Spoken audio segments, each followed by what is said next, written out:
Friends, आज के इस वीडियो में I am going to discuss about Gauss law and its application from chapter number 8 of electrostatics, class 12th science, Maharashtra state board for physics exam over here. The first one is a Gauss law. The flux of the net electric field through a closed surface equals the net charge enclosed by the surface divided by epsilon 0. This is a constant. So flux, symbol for flux is phi. So phi is equal to Q upon epsilon 0 is equal to what? This is a symbol for closed integral. Closed integral E bar dot ds bar, where phi is the total flux coming out of closed surface and Q is the total charge inside the closed surface. See, this diagram will explain you the things. See, this is the surface. These are the electric field lines over here. This is the direction of electric intensity E and this is the surface area vector ds. देखिए surface area vector ds is going to be always perpendicular to the surface. So this surface makes certain angle with this intensity. This makes an angle of theta. इसलिए this becomes e bar dot ds bar और आगे चल के this will become e ds cos theta over here. देखो ये Gauss law जो थे ये या किसी किसी लोग उसको गाउस लॉ भी बोलते हैं. सो दिस गॉस लॉ और Gauss law you have studied it in the 11th standard.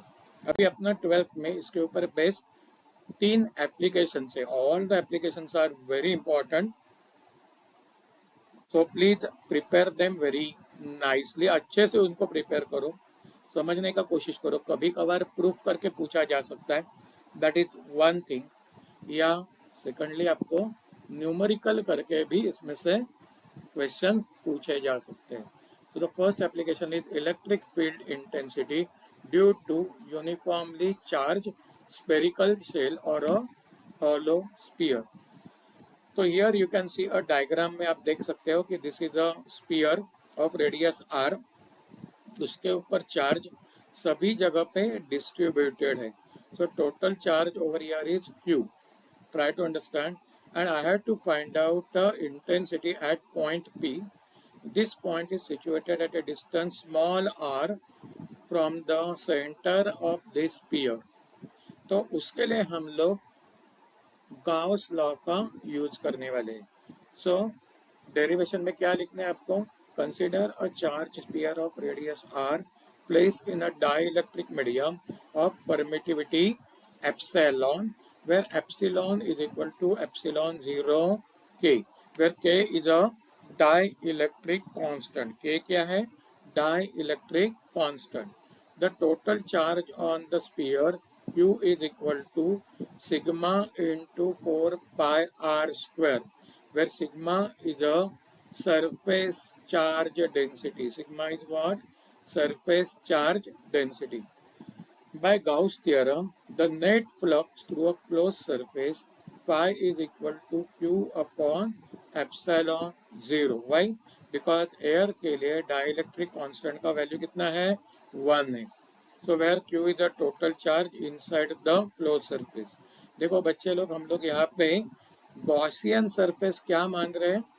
Another sphere. ये जो आउटर स्फीयर है और जो इनर स्फीयर है, दोनों का सेंटर एक ही है. तो हम लोग यहाँ पे लिखेंगे कि let us consider a Gaussian surface in the form of concentric sphere जिसका radius is small r. Please understand, capital R is the radius of the charge sphere and small r is the radius of Gaussian sphere over here. So let us find the electric field intensity at a point P. For that we will assume a sphere of radius r which is passing through this point P. Let ds be the small area around it. The next part will be like this. So electric field has the same magnitude A everywhere and it is perpendicular to ds. So angle between E and ds will be 0. So cos theta will be cos 0 and it will become equal to 1. So total electric flux through the Gaussian surface phi is equal to closed integral E bar dot ds bar is equal to closed integral E dot ds cos theta is equal to closed integral E ds is equal to what? E into closed integral ds. देखो बच्चे लोग E जो है वो constant है, इसलिए integration किसका होगा? ds का, क्योंकि ds इज अ वेरिएबल। अभी सब स्मॉल स्मॉल एरियाज को हम लोग ऐड करेंगे तो क्या बन जाएगा? स्पीयर बन जाएगा। और स्पीयर का सरफेस एरिया कितना है? 4 पाई आर स्क्वायर। देयरफॉर अपना इक्वेशन बन गया E multiplied by 4 pi R square. अभी गॉस थ्योरम के हिसाब से this Q by epsilon 0 must be equal to E into 4 pi R square. तो आफ्टर डूइंग एन एडजस्टमेंट ये मैं 4 पाई आर स्क्वायर यहाँ पे ट्रांसफर किया तो I will get E is equal to Q upon 4 pi epsilon 0 R square. अभी equation number 1 में मैंने लिखा था Q is equal to sigma into 4 pi R square. तो मैंने यहाँ पे और एक एक्सप्रेशन बनाया। Instead of Q, I am writing sigma multiplied by 4 pi r square. यहाँ पे sigma is what? Surface charge density and 4 pi r square is the area of a charge sphere. So that is divided by 4 pi epsilon 0 r square. 4 pi get cancelled. So what will remain? Sigma r square in the numerator और denominator में क्या बच गया? Epsilon 0 r square. तो देखो बच्चे लोग दो फॉर्मूला है, either E is equal to Q upon 4 pi epsilon 0 r square, या अगर आपको न्यूमेरिकल में खाली सरफेस चार्ज डेंसिटी बताया है और रेडियस दिया है तो you can use this formula. Okay, very important. Now from this equation it is quite clear that charge sphere behaves like a point charge। मतलब पूरा का पूरा चार्ज जो डिस्ट्रीब्यूटेड अपने को दिख रहा है वो पूरा का पूरा charge is suppose to be concentrated at the centre, ऐसे वो स्पीयर एक्ट कर रहा है। अभी two special cases. Case number 1, if point is just present on the surface of the sphere, then अपना स्मॉल r और कैपिटल R दोनों same, तो this will get cancel and I will get E is equal to sigma divided by epsilon 0। and अगर point P is within the sphere, sphere के अंदर है, तो spear के अंदर बिल्कुल भी चार्ज नहीं है। देखो ये कंडक्टिंग स्पीयर है बच्चों, इसलिए electric intensity inside this charge conducting spear will become 0। तो ये फॉर्मूला बहुत इंपॉर्टेंट, उसका proof is also important. Numerical में भी 2 मार्क का क्वेश्चन आ सकता है या मल्टीपल चॉइस के लिए भी ये इम्पोर्टेंट बनेगा। Now let us go for the next derivation. Next derivation is electric field intensity due to infinitely long straight charged wire. So here sphere के जगह पे हम लोग अभी चार्ज वायर कंसिडर करेंगे। This wire is in the form of cylinder, this wire is in the form of cylinder. इसका radius कितना है? Capital R. इसका रेडियस कितना है? Capital R. देखो यहाँ पे भी चार्ज यूनिफॉर्मली डिस्ट्रीब्यूटेड है ऑन द आउटर सरफेस। अभी हम लोग क्या कंसिडर करने वाले हैं? We are going to find out the electric intensity at this point P. This point P is situated at a distance small r from the axis of the cylinder. This point P is situated at a distance small r from the axis of the cylinder. इसमें कुछ भी गड़बड़ नहीं होना चाहिए। देखो capital R is the radius of the charge wire and small r is the distance of a point P. अभी यही चीजों को हम लोग लिखने वाले हैं। तो सबसे पहला डायग्राम ड्रॉ करना है। डायग्राम को आप अच्छी तरीके से याद रखो, 3 मार्क का क्वेश्चन ये सब आएगा, तो 1 mark will be reserved for your diagram.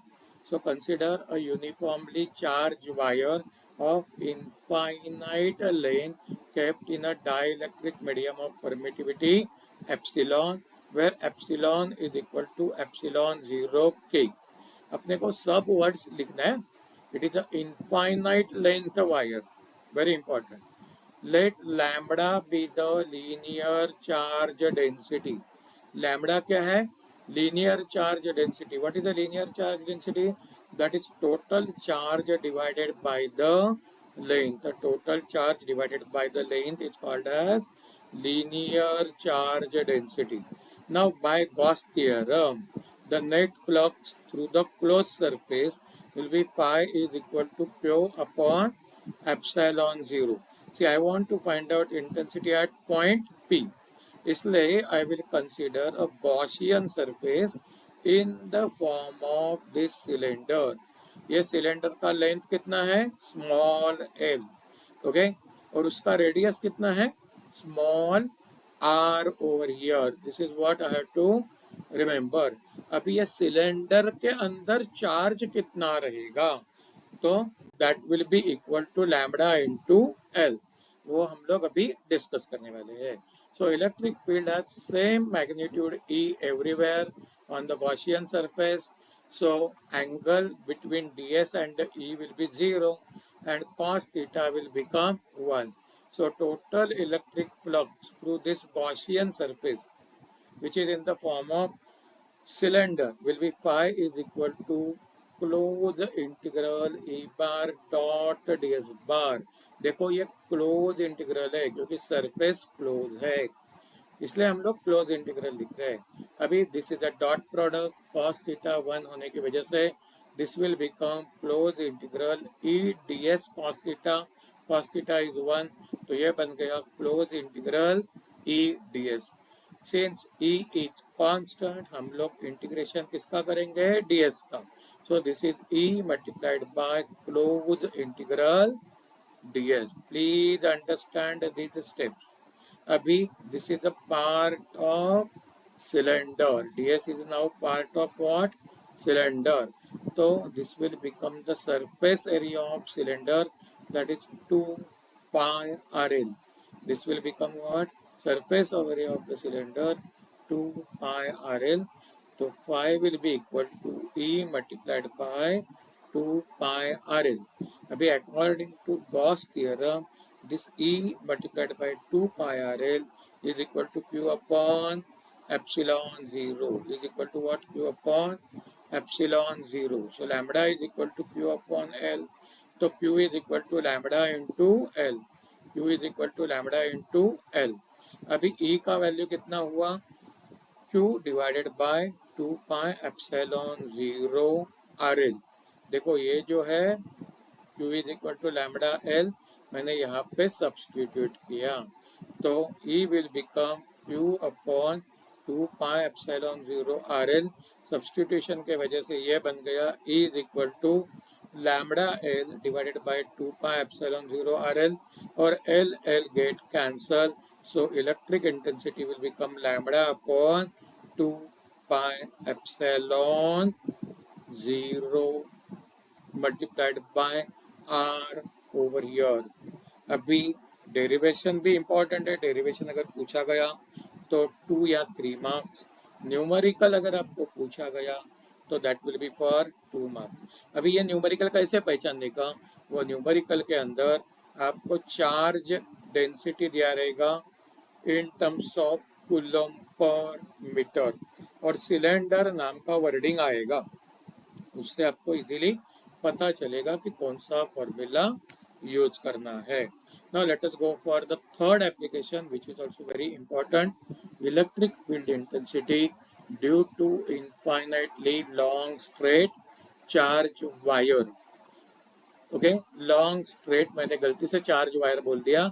Long straight charge plane sheet over here. तो यहाँ पे आप लोगों को दिख रहा है कि there is a infinitely long charge plane sheet. उसके ऊपर सभी जगह पे चार्ज डिस्ट्रीब्यूटेड है, और गॉसियन सरफेस जो है वो हम लोग सिलेंडर का टाइप में कंसीडर करने वाले. We are going to consider a Gaussian surface in the form of cylinder जिसका distance is r. Here this is not a radius. We will consider the point P is situated at a distance R. तो हम लोग Gaussian surface जो है वो cylinder का terms में देखने वाले हैं और this cylinder is passing through this plane sheet over here. तो दोनों साइड पे इलेक्ट्रिक इंटेंसिटी है. There is one point P at right side, another point is P dash at a left side. दोनों पे इलेक्ट्रिक इंटेंसिटी है. Electric intensity is perpendicular to the area of the cylinder. Therefore you can see this ds and E they are parallel. अभी ये सब diagram आपको अच्छे से draw करना है और यही यहाँ पे आपको डिस्क्राइब करना है. So first one, consider a uniformly charged infinite plane sheet with surface charge density sigma. By symmetry of an electric field is perpendicular to plane sheet and directed outward. क्यों? क्योंकि ये पॉजिटिव चार्ज है इसलिए field is directed outward. By Gauss theorem, net flux will be phi is equal to q upon epsilon 0, where q is the total charge inside the closed surface. So to find electric field intensity E at point P, let us consider a Gaussian cylinder around the P having cross-sectional area ds and the length 2r over here with its axis perpendicular to the plane sheet. The ends of the cylinder are equidistant over here. तो आगे चल के क्या बनेगा? The magnitude of electric field is same at P and P dash. The flux passing through the curved surface is zero as the electric field is going to be tangential to this surface. So total flux through the closed surface will become phi is equal to closed integral E ds at a point P plus closed integral E ds at a point P dash. अभी देखो E is constant, so phi is equal to E multiplied by closed integral ds at a point P plus E multiplied by closed integral ds at a point P dash. So this ds will become now area A of the cylinder. A is the cross sectional area. तो ये पहले वाला bracket बनेगा ई ए, दूसरे वाला bracket भी बनेगा ई ए. So phi will be 2 times EA over here. Now from 1 and 2 we can say Q upon epsilon 0 is equal to 2 times EA, but Q is equal to what? Sigma multiplied by A over here. Therefore, by doing substitution, I will get sigma A upon epsilon 0 is equal to 2A. Now this A will get cancelled. So E will become equal to sigma divided by 2 epsilon 0. E will become equal to what? Sigma divided by 2 epsilon 0. बच्चे लोग मैंने तीनों derivation discuss किया. तो आप लोगों को ये वीडियो कैसे लगा प्लीज कमेंट करके मुझे बोल दीजिए. और आपको और कुछ वीडियो चाहिए और कुछ टॉपिक पे वीडियो चाहिए तो do not hesitate to comment to write the comments in the proper words. Or one more thing, I am going to make so many videos on different topics over here. तो students के लिए जो Maharashtra board के लिए जो specially better है for them it will be more easier. And do not forget to subscribe our channel for more such videos. Thank you. Thanks a lot.